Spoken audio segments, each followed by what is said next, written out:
Clotaire Lefort, bonjour. Bonjour. Quel est l'intérêt de la méthanisation dans l'agriculture?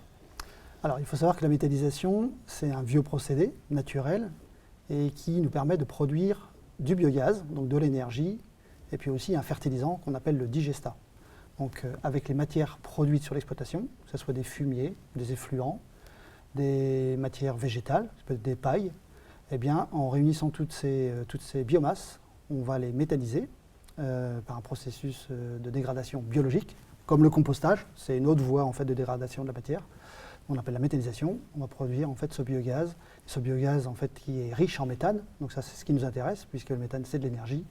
Et avec ce biogaz, on va soit brûler ce biogaz dans un moteur, on va pouvoir produire de l'électricité, ou alors enrichir ce gaz, en fait le traiter, pour obtenir l'équivalent du gaz naturel, qu'on appelle le biométhane. Ce biométhane, il est injecté dans les réseaux, et puis tous les consommateurs vont pouvoir en bénéficier. D'accord.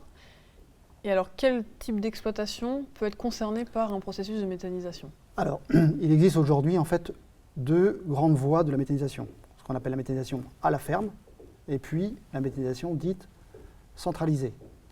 Dans un cas à la ferme, l'agriculteur va installer sur son exploitation un méthaniseur, et donc là, il va méthaniser les biomasses ou les matières organiques qu'il produit sur son exploitation.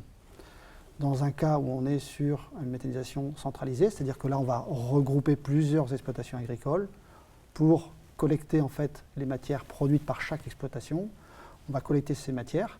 Alors là, bien sûr, ça dépend de chaque type d'exploitation. On va pouvoir avoir du fumier sur des exploitations type bovin-lait ou d'autres types de fumier sur une exploitation de volaille ou de porcins, etc. Donc là, l'intérêt d'une méthanisation centralisée, c'est qu'on va collecter dans un rayon du territoire proche, puisqu'on parle d'économie circulaire, toutes les matières produites par les exploitations selon en fait, les territoires. On va avoir des matières qui vont être variables.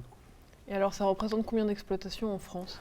Alors, en France, aujourd'hui, on a, si on parle par exemple d'injection de biométhane, on est sur un peu plus de 100 unités en France aujourd'hui qui produisent du biométhane. Sur des modèles comme ceux de Volvé Biomasse, en Bretagne, on en exploite 3 unités depuis 3 ans.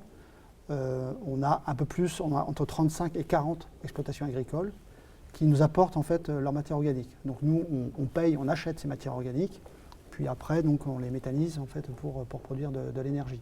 Et puis ensuite, ce qu'il faut voir, c'est que la méthanisation produit de l'énergie, mais aussi un résidu qui est ce qu'on appelle, qui est une matière fertilisante, qui a une forte valeur en fait agronomique, qu'on appelle le digestat. Et cette matière organique, elle est très intéressante pour les exploitations car elle va permettre de réfléchir autrement la fertilisation organique sur les sols et de pouvoir venir substituer des engrais chimiques. Donc là, c'est très intéressant pour les exploitations agricoles.